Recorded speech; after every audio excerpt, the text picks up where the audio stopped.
Section 1, the mind of the inspired leader. My objective is to help leaders not only to create high-performance teams, but also to use their talents, strengths, and strategies effectively. In the introduction, I noted that this task requires both a passionate vision of greatness and a humility that allows all stakeholders to participate in the excitement of vision. When these two characteristics are combined, spirit abounds, and when spirit abounds, the organization functions as a creative, passionate community towards its common cause. This spirit will not only lower opportunity costs significantly, but also elevate organizations to their optimal level of creativity, change, performance, and quality. How do leaders create this spirit? It requires vision, rational communication, and 4 sets of commitments towards spirit and trust: personal, people, ethical, and leadership commitments. Leaders also need to model these things, make them part of a noble purpose, and invite stakeholders into the excitement and nobility of the great enterprise. How can leaders prepare to do this? They must deepen their sense of purpose and their commitments to other people. This involves both habits in the mind and habits of the heart. The mind seeks clarity of purpose, while the heart seeks passion of purpose. The mind seeks the reason and evidence for goals, while the heart strives for the nobility and challenge of goals. The mind measures while the heart endeavors. Clearly, the heart liberates the mind, while the mind liberates the heart, and spirit emerges through their interaction. This section concerns habits of the mind, while sections 2, 3, and 4 concern habits of the heart. Obviously, habits can be either good or bad. Both must be examined so that bad habits can be replaced by good ones. The only way to do this is to understand clearly why the good ones are better. Without clear understanding, we will never muster the internal strength to move beyond the comfort and inertia of even our most negative habits of mind. Chapter 2 contrasts driven leadership, a negative habit,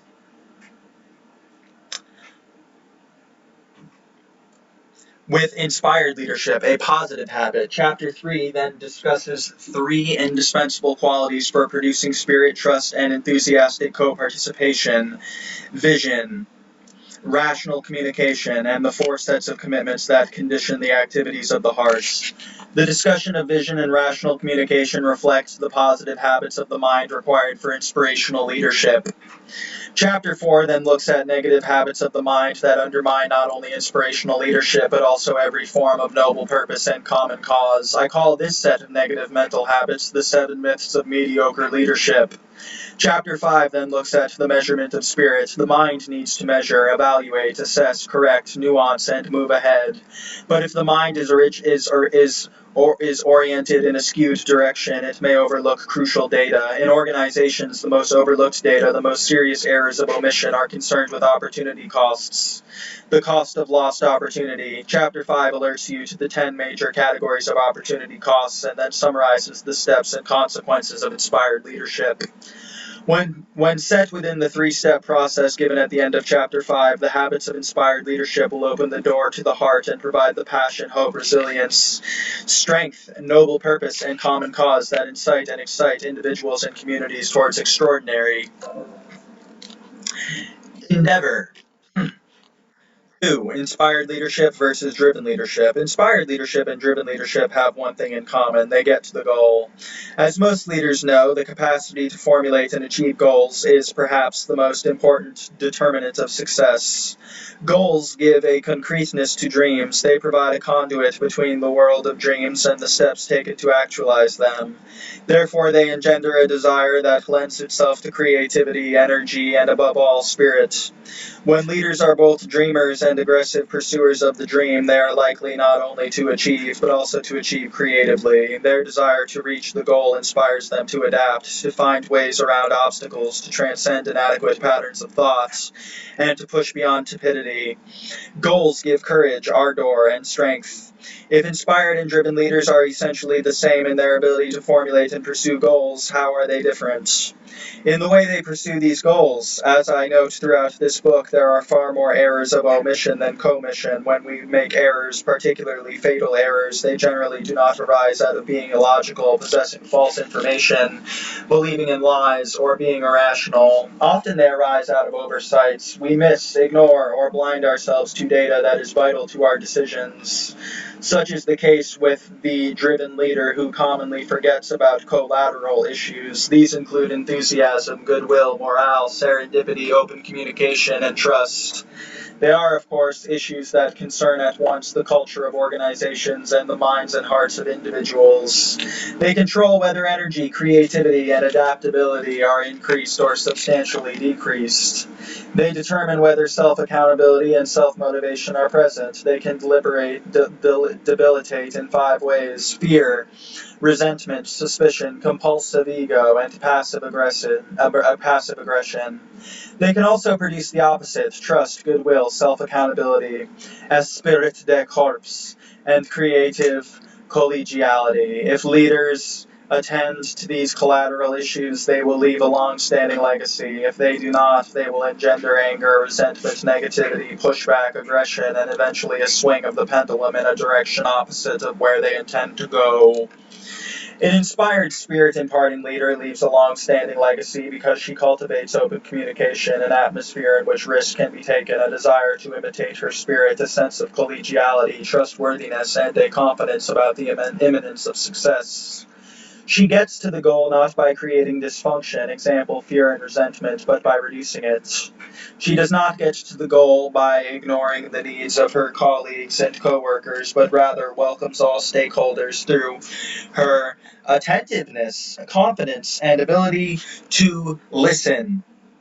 She has a depth and breadth of vision that moves beyond the errors of omission to a horizon surpassing present expectation.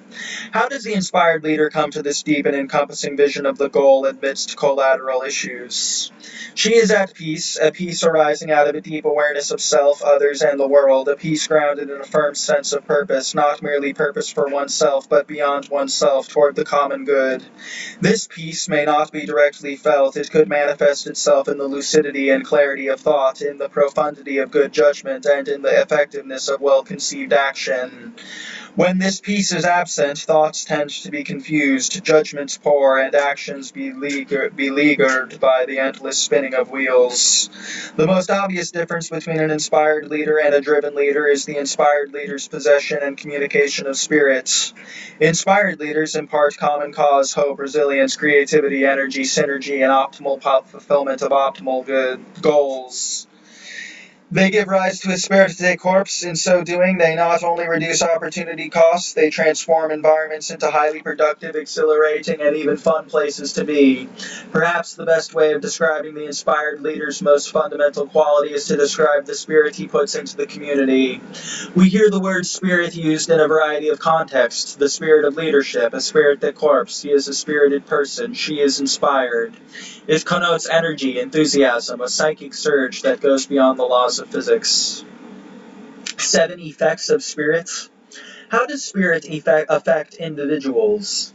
I assume that spirit is present in every human being, so what does it do when it's switched on? It seems to have 7 major effects. 1. Spirit imparts heightened energy. When the human psyche is fascinated, absorbed in, or taken by something life-enhancing, meaningful, noble, worthy, or even heroic, it seems to gain energy with each expenditure of energy. Have you ever noticed that when you are fascinated by something, it gives more energy than it takes? Studying an interesting problem, for example, obviously takes energy, but when you anticipate that the solution is at hand, you begin to derive far more energy than you expend. This seems to defy the laws of physics, which would suggest that systems producing work lose energy. What is it about the psyche that so frequently eludes this physical constraint? 2. Spirit gives rise to a sense of well-being.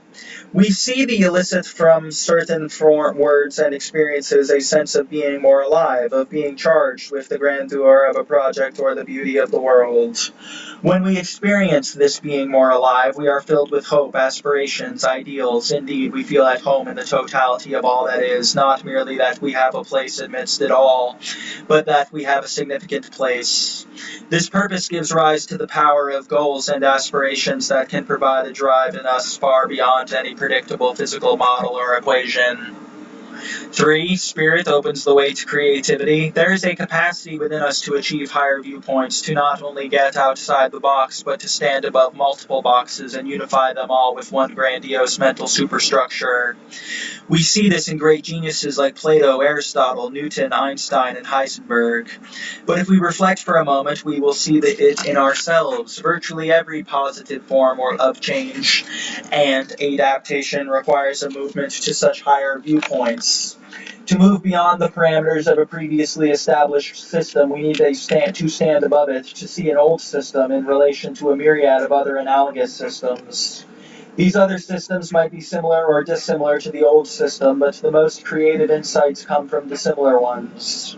This desire to stand above a conventional practice and compare it to other practices through higher viewpoints, this desire to go beyond, to improve the conventional and to be creative, is one of the key characteristics of spirits. What enables us to get beyond current methods and practices, to stand above ideas and systems, to unify huge complexes into even greater complexes.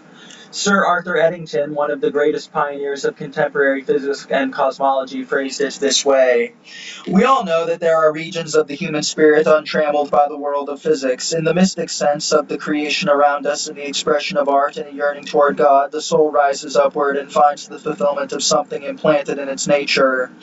The sanction for this development is within us, a striving born with our consciousness or an inner light, proceeding from a power greater than ours. Science can scarcely question this sanction, for the pursuit of science springs from a striving which the mind is impelled to follow, and a questioning that will not be suppressed, whether in the intellectual pursuits of science or in the mystical pursuits of the spirit. The light beckons ahead, and the purpose surging within our nature responds." 4. Spirit heightens our ability to connect with one another, commit to a common cause, and achieve unity beyond material boundaries. A mere glance can convey collegiality, respect, care, acceptance, or even love. Through this capacity, we can impart to others a sense of well-being, hope, joy, aspiration, ideal, etc. We call some personalities charismatic, which means that they are capable of not only energizing but galvanizing us, and even infusing in us a heightened sense of purpose. But we need not be charismatic. We can reach the spirit of another person in the subtlest of ways, producing tranquility, deep insight, and profound understanding. When we reach another person in this way, particularly when it is mutual, we say that we are connecting with one another. This connection is sufficiently life-enhancing to be a goal in its own right, but frequently it goes beyond itself. We like to use our connections to accomplish a greater good beyond ourselves. Connectedness, then, seeks and revels in common cause, a joint purpose, a noble endeavor shared with another and achieved through others. This common cause attains to a synergy that achieves more and creates more than any physical system can explain. 5. Spirit magnifies our capacity for self-transcendence or self-sacrifice beyond normal physical limitations. We can see in our everyday lives that love and inspiration can move us to change old habits, to make incredible sacrifices, and even to transcend our very nature. This capacity to act against our instincts for a higher good, to go beyond the seeming limitations of our nature for a higher purpose or for a common cause, betokens a curious energy that is difficult, if not impossible, to find in the physical world and the animal kingdom. What allows us to feel, think, and embrace a higher good at the expense of instinct and inbuilt nature? What is it about courage, heroism, and the noble pursuit that can move us to transform the seemingly fixed nature with which we were born? We frequently call it spirit. 6. Spirit embraces the future as if it were the present. We have the wonderful ability to anticipate, to consider possibilities, to formulate opinions, and to actualize ourselves in accordance with these options. More wondrously still, we can derive energy from the goals we pursue and from the options we consider to be worthy of our time. Goals don't merely motivate, they incite the creative process. A goal moves us to create a path toward it. What allows a goal to be a horizon of hope, energy, creativity, and well-being? Again, we frequently call this self-transcendent power spirit. 7. Spirit gives rise to peace, enthusiasm, inspiration, clear thought, good judgment, and efficient action. We have the capacity to modulate excitation. We do not have to proceed to a goal like a shot out of a cannon. We can proceed thoughtfully, methodically, carefully, calmly. We can consider tangents, other options, analogies, and associations. We can do all these things without compromising our speed or acceleration toward the goal. We can modify our actions at the spur of the moment. The psyche is like a school of fish that moves together and reacts to a stimulus of a single organism. Peace produces this effect, a peace that does not seem to come from any external stimulus, but rather from some state, condition, or energy within. When present, it allows us to consider an interconnected panoply of data. Peace is not limited to clear and comprehensive thinking. It gives the capacity for good judgment, which would seem to encompass a large array of subjective and objective data. Peace makes us more efficient. It helps us to not only see but actualize the path toward greatest efficacy. Peace does not limit energy. It makes it more productive and useful by removing agitation, exaggeration, and waste.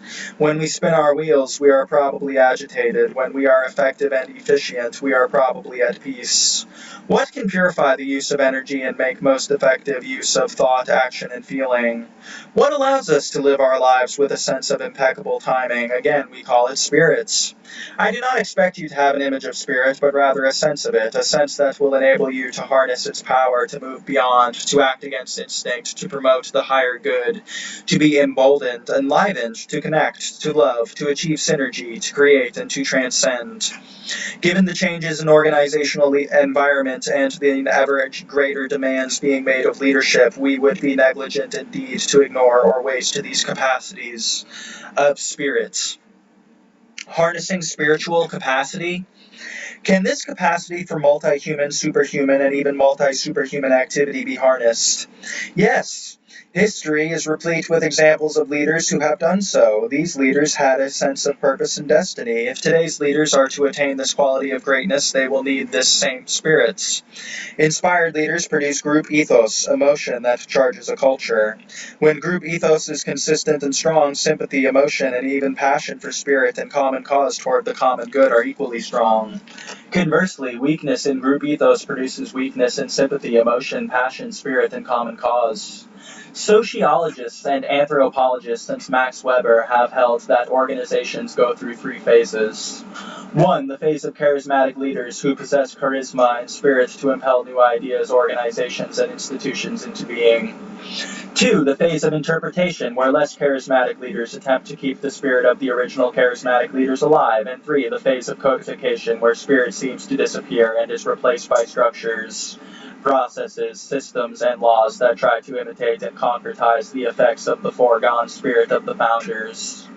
The third phase is tantamount to death in the highly changing technocentric world of today. Spirit must be kept alive. It cannot be replaced by more static processes and entities. There will, of course, be a need for structures and processes, but these cannot be a replacement for spirit. Strong spirit, arising out of strong ethos, must stand above all processes and structures, adapting, controlling, changing, and growing them.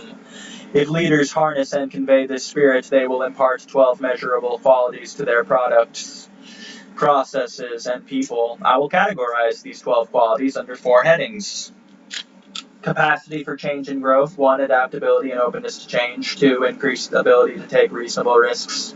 3. Increased creativity arising out of the increased openness to change and ability to take reasonable risks. High performance teaming. 4. Improved communication. 5. Increased ability to work for a common good and a common cause. Increased enthusiasm and synergy. 6. More internal motivation and self-accountability. Less negative external motivations, fear, force, and bribe. 7. More group creativity arising out of increased high performance teaming and increased synergy. Morale. 8. Decrease in fear, anger, blame, passive aggression, suspicion, and destructive compulsiveness in the workplace. 9. Decreased absenteeism. 10. Decreased turnover of top 25% of critical skills personnel. Quality. 11. Increased goodwill among stakeholders to contribute to quality improvement. 12. Breakthroughs in quality boundaries, improved design, decreased waste, decreased product defects, and improved processes. When leaders add these 12 qualities to their products, processes, and people, they infuse their teams and organizations with a strong spirit, a sense of meaning, contribution, and common cause that imparts energy and inspires creativity and innovation. Three qualities of inspired leadership. How does a leader become inspired? How does she produce vision, trust, and spirit? What habits and attitudes are essential to moving a culture to exceptional synergy? And attitudes are essential to moving a culture to exceptional synergy and creativity. What is the essential mindset for opportunity seeking and avoidance of opportunity cost? From my research, consultations, and experience as a CEO, I submit that three qualities are central. 1. Vision and goals exemplify both long-term organizational good and stakeholder good. 2. Rational communication with stakeholders. And 3. Personal, ethical, people-oriented, and leadership commitments evoking spirit and trust. 1. First quality of inspired leadership, vision. We have all heard the cliche, the business of business is business, and the business of business is the maximization of shareholder wealth. If we look at this adage from a comprehensive economic point of view, we can hardly dispute it. However, if we view it from a narrow point of view, we may be driven out of business. What differentiates the comprehensive from the narrow interpretation of this great economic formula? Two elements. 1, the definition of shareholder, and 2, short-term or long-term. Shareholder can be viewed in an extraordinarily narrow way, that is, as stockholder, or in a comprehensive way as stakeholder. Recall that stakeholder refers to any individual or group constitutive of the organization's success and development. Example, stockholders, customers, suppliers, employers, managers, local community members, industrial community members, etc.